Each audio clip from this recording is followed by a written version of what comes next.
Сәлеметсіздер ме, құрметті оқушылар? Бүгінгі біздің сабағымыздың тақырыбы «Ішім өлген, сыртым сау».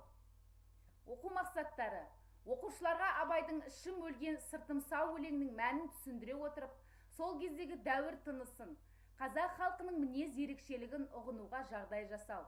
Абай шығармаларын оқу арқылы адам бойындағы қасиеттерді саралай білуге, ой түюге, мәнерлі сөйлеуге дағдыландыру. Оқушыларды адамгершілікке, имандылыққа, еңбекқор болуға тәрбиелеу. «Ішім өлген, сыртым сау» өлеңі. «Ішім өлген, сыртым сау» өлеңі Абайдың 1889 жылы жазған өлеңі. Барлығы 28 жол. Жаны жалған адамның 200-ді аярлығын көріп, налыған шақтағы ақын көңіл күйінің бір алуан торығу кезін білдіретін лирикалық туынды. Өлең 7 буынды жыр үлгісінде жазылған.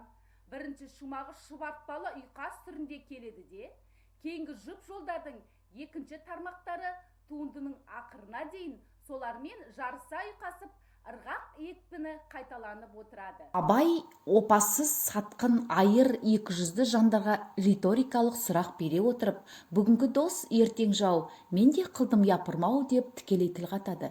Заман тағдырысын түсіне алмай, өзгеріске түскен адам мінезін шенеу арқылы, мұндай ма едің ана күн, мұның қалай бәтір-ау дейді.